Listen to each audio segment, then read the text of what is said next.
Dokumentari penyiasatan khas Al Jazeera berjudul Jolo, Hunt for a Fugitive melaporkan mengenai percubaan terdesak ahli perniagaan dalam buruan itu untuk merundingkan perjanjian dengan kerajaan Malaysia dan mengelakkan dirinya masuk penjara kerana skandal keuangan 1MDB yang bernilai berbilion dolar itu.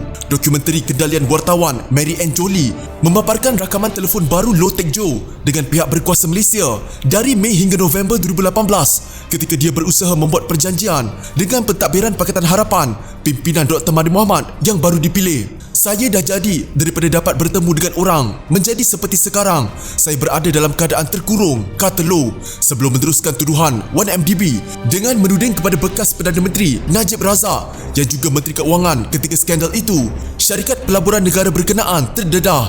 Saya tidak mempunyai kuasa untuk membuat keputusan. Ini adalah fakta yang cukup diketahui bahawa semua kelulusan mesti dipersetujui oleh Menteri Keuangan, kata Low memberitahu kontaknya dari Malaysia yang tidak dapat dikenal pasti. Walaupun membelanjakan sejumlah besar wang untuk membeli hartanah, jet peribadi, kapal persiaran mewah, Low berkata dia tidak melakukan sebarang kesalahan. Saya tidak percaya ada kesalahan, katanya dalam rakaman. Semua ini pastinya adalah pinjaman, secara langsung atau tidak langsung. Tetapi akhirnya saya rasa sudah tiba masanya kami ingin membantu mengembalikan aset ini sebagai balasan untuk bekerjasama dan dapat meneruskan kehidupan tanpa anda tahu dibicarakan, kata Low. Saya ingin anda sampaikan jika mungkin kepada Mahathir bahawa saya benar-benar percaya bahawa perubahan dalam kerajaan memberikan peluang yang nyata untuk menyelesaikan isu-isu berkaitan 1MDB ini. Saya komited untuk mencapainya, katanya. Dia kemudian menuduh lebih $500 bilion wang 1MDB dibelanjakan untuk perhiasan buat isteri bekas Perdana Menteri Rosmah Mansor. Dokumen Jabatan Kehakiman Amerika Syarikat telah memperincikan pembelian Jolo untuk belian merah jambu bernilai 27 juta American dollar untuk Rosmah. Tetapi dalam rakaman perbualan itu, dia menuduh ada banyak lagi bernilai lebih $500 bilion. Itu jumlah yang sangat besar, kata Low merujuk kepada nilai barang kemas tersebut. Pada Julai, Najib dijatuhi hukuman penjara 12 tahun dan didenda sebanyak 210 juta ringgit atas kesalahan pecah amanah, salah guna kuasa dan pengubahan wang haram yang berkaitan dengan 42 juta ringgit dari SRC International Sdn Bhd.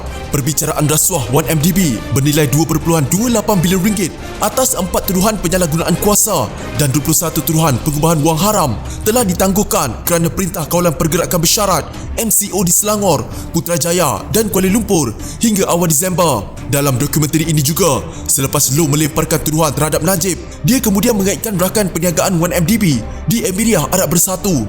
Realitinya orang di Abu Dhabi memang ambil duit. Perbincangan antara saya dengan mereka adalah, lihat apa sahaja yang saya selesaikan dengan DOJ yang digunakan untuk membayar bond 1MDB. Anda semua harus selaras dengan jumlah yang sama yang mungkin hampir $1 bilion, katanya. Semasa perbualan, Low mendedahkan dia berada di China dan bahkan membincangkan kemungkinan pertemuan di Hong Kong atau Macau. Tetapi ketika penyiasatan 1MDB Malaysia mahu mengadakan pertemuan di Macau, dia berubah hati dan melarikan diri.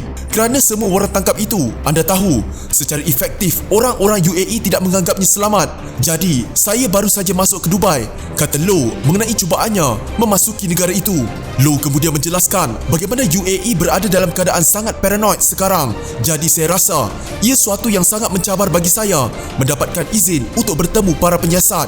Keupayaan Low untuk merentas sempadan antarabangsa walaupun Interpol telah mengeluarkan 2 notis merah terhadapnya serta waran tangkap Amerika Syarikat yang aktif dan sejumlah pasport yang dibatalkan juga turut disorot dalam dokumentari ini. Al Jazeera mengatakan telah melihat dokumen pelepasan penerbangan rasmi yang mengesahkan laporan sebelumnya oleh Asia Times yang berpusat di Hong Kong bahawa baru-baru ini pada November 2019 Low terbang dari Bangkok ke Dubai dan berhenti selama 3 hari di Ahmedabad di India. Dia dilaporkan menggunakan pasport dari Grenada. Jika anda mempunyai gejala seperti demam, batuk dan sesak nafas, jangan berlengah untuk terus ke klinik atau hospital bagi menjalani ujian saringan. Bersama kita tangani wabak COVID-19.